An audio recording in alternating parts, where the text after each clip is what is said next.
Praise Lord. ദൈവത്തിൻ്റെ അതിപരിശുദ്ധമായ നാമം വാഴ്ത്തപ്പെടുമാറാകട്ടെ. വേഗത്തിൽ വരാമെന്ന് അരുളി ചെയ്ത കർത്താവായ യേശുക്രിസ്തുവിൻ്റെ നിസ്തുല്യമായ നാമത്തിൽ എല്ലാവർക്കും സ്നേഹവന്ദനത്തെ അറിയിക്കുകയാണ്.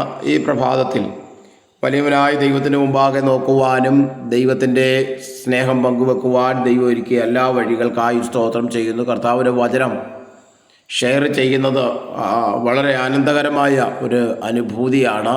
അത് ജീവിതത്തിൻ്റെ ഭാഗമാണ്. ദൈവം നമ്മളെല്ലാവരും ധാരാളമായി അനുഗ്രഹിക്കട്ടെ. കഴിഞ്ഞ നാളുകളിലെല്ലാം പ്രോത്സാഹിപ്പിക്കുന്ന അനുഗ്രഹിക്കുന്ന എല്ലാ ഭക്തന്മാരെയും ദൈവം ധാരാളമായി അനുഗ്രഹിക്കട്ടെ എന്ന് പ്രാർത്ഥിക്കുന്നു. ഇന്നത്തെ പ്രഭാത ചിന്തയ്ക്കായി ഒരു വേദഭാഗം വായിക്കുന്നു. മത്തായി എഴുതിയ സുവിശേഷം 6-ാം അധ്യായം അതിൻ്റെ 16-17 വാക്യമാണ് ഇന്നത്തെ പകലത്തെ ചിന്തയ്ക്കായി എടുത്തിരിക്കുന്നത്. ഉപസിക്കുമ്പോൾ നിങ്ങൾ കപടഭക്തിക്കാരെ പോലെ വാടിയ മുഖം കാണിക്കരുത്. അവർ ഉപസിക്കുന്നത് മനുഷ്യർക്ക് വിളങ്ങേണ്ടതിന് മുഖം വിരൂപമാക്കുന്നു.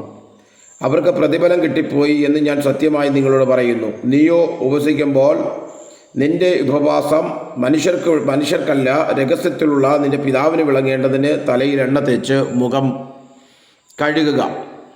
കർത്താവായ യേശുക്രിസ്തു ഈ 6-ാം അധ്യായത്തിൻ്റെ അകത്ത് തൻ്റെ ഗിരിപ്രഭാഷണത്തിൽ അടങ്ങിയിരിക്കുന്ന 3 ഘടകങ്ങളാണ്. ഒന്നാമത്തത് രഹസ്യത്തിലുള്ള നിങ്ങളുടെ കൊടുക്കുന്ന കാര്യങ്ങൾ, 2 രഹസ്യത്തിലുള്ള പ്രാർത്ഥന, 3 രഹസ്യത്തിലുള്ള ഉപവാസം. നമ്മൾ കഴിഞ്ഞ 2 കാര്യങ്ങൾ കഴിഞ്ഞ ദിവസങ്ങളിലൊക്കെ നമ്മളത് ശ്രദ്ധിപ്പാനിടയായി. ഇന്നത്തെ രഹസ്യത്തിലുള്ള നമ്മുടെ ഉപവാസത്തെക്കുറിച്ചാണ് യേശുക്രിസ്തു ശിഷ്യന്മാരോട് ഇവിടെ അരുളി ചെയ്യുന്നത്. ഉപവസിക്കുമ്പോൾ നിങ്ങൾ കപടഭക്തിക്കാരെക്കാൾ ഉപവസിക്കരുത്. അപ്പോൾ കപടഭക്തിക്കാരെ ഉപവസിക്കുന്നത് എങ്ങനെയാണ്? കപടഭക്തിക്കാരുടെ ഒന്നാമത്തെ ലക്ഷ്യമെന്ന് പറയുന്നത് അവർ മനുഷ്യൻ്റെ മുമ്പിൽ വിളങ്ങേണ്ടതിന് അവരുടെ മുഖം അവിടെ നന്നായി കാണിക്കാൻ വേണ്ടി അവർ ശ്രമിക്കുന്നതായി കാണുവാൻ കഴിയും. യഹൂദന്മാരെ സംബന്ധിച്ചിടത്തോളം ഉപവാസം അവർക്ക് ഒഴിച്ചുകൂടാൻ പറ്റാത്ത ഒരു ഘടകമാണ്. അവർ ഉപവസിക്കുന്നത് ഒരിക്കലും ദൈവത്തിൻ്റെ മുമ്പിൽ മാന്യത ലഭിക്കാൻ വേണ്ടിയല്ല, മറിച്ച് മനുഷ്യൻ്റെ മുമ്പിൽ മാന്യത ലഭിക്കാൻ വേണ്ടിയാണ് അവർ ഉപവസിക്കുകയും പ്രാർത്ഥിക്കുകയും ചെയ്യുന്നത് എന്ന് യേശുവിൻ്റെ ഈ സ്റ്റേറ്റ്മെൻറ്റിൽ നിന്ന് നമുക്ക് മനസ്സിലാക്കാൻ കഴിയും.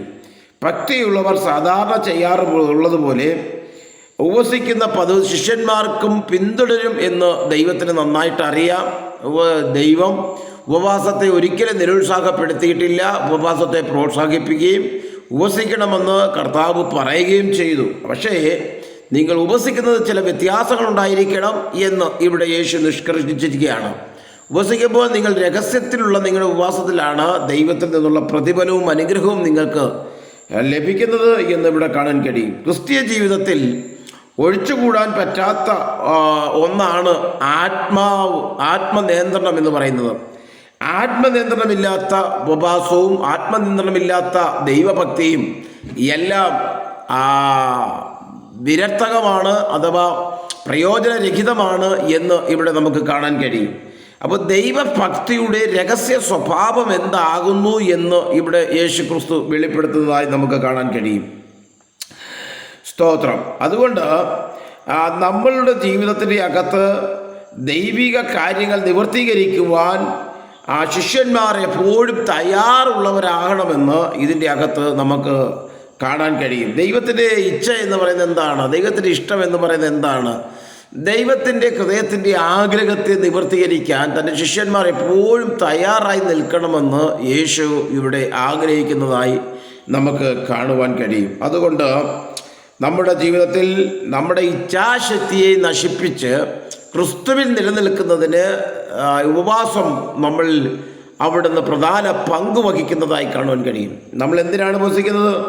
നമ്മുടെ ജഡീക അഭിലാഷങ്ങളെ ക്രിസ്തുവിൻ്റെ അകത്ത് ക്രിസ്തുവിൻ്റെ ആത്മാവിനാൽ വിധേയപ്പെടുത്തി ആത്മാഭിലാഷത്തെ വെളിയിൽ പ്രദർശിപ്പിക്കാൻ വേണ്ടിയാണ് നമ്മൾ ഉപവസിക്കുകയും പ്രാർത്ഥിക്കുകയും കരയുകയും ചെയ്യുന്നത്. ജഡീക അഭിലാഷത്തെ നിർമൂലമാക്കിയിട്ട് നമ്മുടെ ജീവിതത്തിൽ ആത്മാഭിലാഷത്തെ അവിടുന്ന് ജീവിപ്പിച്ച് കൊണ്ടുവന്ന് സമൂഹത്തിൻ്റെ അകത്ത് പ്രദർശിപ്പിച്ച് കാണിക്കുക. ഇതാണ് ദൈവം നമ്മളെക്കുറിച്ച് ആഗ്രഹിക്കുന്നതും ദൈവം നമ്മളെക്കുറിച്ച് ഇഷ്ടപ്പെടുന്നതും ആയ കാര്യങ്ങളാണ് അതുകൊണ്ട് ഇന്ന് പകലിൽ ദൈവാത്മാവ് നമ്മോട് പറയുന്നു, നിങ്ങൾ ഉപവസിക്കുമ്പോൾ എന്ത് ചെയ്യരുത്? കപട വ്യക്തിക്കാരേക്കാൾ ഉപവസിക്കരുത്. അപ്പോൾ ഭക്തി നമ്മുടെ ജീവിതത്തിൽ ഏറ്റവും ആവശ്യമാണ്, അത് ഒഴിവാക്കാൻ കഴിയത്തില്ല. പക്ഷേ അത് കപടമായത് ഒന്നായി മാറരുത് എന്ന് ദൈവം ഇവിടെ ആഗ്രഹിക്കുകയാണ്. അങ്ങനെ കപടഭക്തി കാണിക്കുന്നവരുടെ മുമ്പിൽ, മനുഷ്യൻ്റെ മുമ്പിൽ കാണിച്ചാൽ അവർക്ക് പ്രതിഫലം കിട്ടിപ്പോയി. പക്ഷേ നീയോ ഉപവസിക്കുമ്പോൾ നിന്റെ ഉപവാസം മനുഷ്യർക്കല്ല, രഹസ്യത്തിലുള്ള നിന്റെ പിതാവിൻ്റെ സന്നിധിയിൽ വിളങ്ങേണ്ടതിന് തലയിൽ എണ്ണ തേച്ച് മുഖം കഴുകുക. ഇവിടെ രഹസ്യത്തിലുള്ള പ്രാർത്ഥനയിൽ ദൈവിക തേജസ് വെളിപ്പെടുന്നതായി നമുക്ക് കാണാൻ കഴിയും. കാരണം രഹസ്യത്തിലുള്ള ഉപവാസമാണ് പിതാവിന് വിളങ്ങേണ്ടതിന് ഇഷ്ടപ്പെടുന്നതും ഒക്കെ. നമ്മൾ ഒരു പക്ഷേ നമ്മൾ ഉപവാസിക്കുന്നതിന് പോസ്റ്ററൊക്കെ അടിച്ചിറക്കി നമ്മൾ ചെയ്യാറുണ്ട്. അതൊക്കെ എന്തിനു വേണ്ടിയാണ് എന്ന് ചോദിച്ചാൽ, അതൊരിക്കലും ഉപവാസം പ്രസിദ്ധീകരിക്കുക. മറ്റൊരു വചനത്തിൽ പറയുന്നത് നിങ്ങൾ ഒരു ഉപവാസം പ്രസിദ്ധീകരിക്കുക എന്ന് പറയുന്നുണ്ട്. എന്തിനു വേണ്ടി? ഉപവാസം പ്രസിദ്ധീകരിക്കുന്നത് ഒരിക്കലും സാമ്പത്തികമായ നേട്ടങ്ങൾക്ക് വേണ്ടിയല്ല. നമ്മൾ ഉപവാസത്തിൻ്റെ അകത്തറിയിരിക്കുന്ന നമ്മുടെ മനോഭാവമാണ് ദൈവം നോക്കുന്നത്. ഒരുവനെ എങ്ങനെയെങ്കിലും ക്രിസ്തുവിൽ തികഞ്ഞവനായി നിർത്തുക, നിലനിൽക്കുക എന്ന ഉദ്ദേശത്തോടു കൂടി നമ്മൾ ഉപവസിക്കുകയും പ്രാർത്ഥിക്കുകയും ദൈവവചനങ്ങൾ ഷെയർ ചെയ്യുകയും ചെയ്യുന്നു. അതുകൊണ്ട് ഇന്ന് പകൽ ഞാൻ നിങ്ങളോട് പറയുന്നു, നമ്മുടെ ജീവിതത്തിൻ്റെ അകത്ത് നമ്മൾ ദൈവഭക്തരായി രഹസ്യ സ്വഭാവത്തിൽ ദൈവത്തിൻ്റെ മുമ്പിൽ വിളങ്ങുന്നവരായി മാറാൻ ദൈവം നമ്മളെക്കുറിച്ച് ആഗ്രഹിക്കുകയാണ്. പ്രിയ കുഞ്ഞെ, നീ വളരെ പ്രയാസത്തോടും വളരെ മനോവിഷമത്തോടും കൂടി കടന്നു പോകുന്ന ഒരു ദൈവപൈതലാണെങ്കിൽ ഇന്ന് പകൽ ഞാൻ ആത്മാവിൽ നിങ്ങളോട് പറയുന്നു, നമ്മുടെ ജീവിതത്തിൻ്റെ അകത്ത് ഒരു വലിയ ദൈവിക പ്രവൃത്തി വെളിപ്പെടുത്താൻ ദൈവത്തിന് ആഗ്രഹിക്കുന്നുണ്ട്. നീ ദൈവത്തിന് മുമ്പിൽ കണ്ണുനീരൊഴുക്കൂ, ഉപവസിക്കൂ. നിൻ്റെ വിഷയങ്ങൾക്കകത്ത് ദൈവം മറുപടി നൽകും. ദൈവത്തിന് ഇഷ്ടമുള്ള ഉപവാസം ദൈവത്തിന് അത് വളരെ മറുപടി തരാൻ കഴിയും. അതുകൊണ്ട് എൻ്റെ ഉപവാസം ദൈവത്തിന് ഇഷ്ടമാകുന്നുവോ എന്ന് നമ്മൾ സ്വയം ഒന്ന് വിചിന്തനം ചെയ്യുക. കർത്താവിനോട് ഇഴുകിച്ചേർന്നതാണ് ഉപവാസം എന്ന് പറയുന്നത്. കർത്താവിനോട് ഇഴുകിച്ചേരാത്തതൊന്നും ഉപവാസമല്ല എന്ന് നമുക്ക് ദർശിപ്പാൻ കഴിയും. പ്രിയ ദൈവമക്കളെ, നമ്മുടെ ജീവിതത്തിൽ ഏറ്റവും പ്രാധാന്യത്തോടെ നിലനിൽക്കേണ്ടത് ഒന്നാണ് ഉപവാസം എന്ന് പറയുന്നത്. ഉപവാസം നിലനിൽക്കാം. ദൈവം നമ്മെ അനുഗ്രഹിക്കട്ടെ. God bless you. മാറാനാഥ.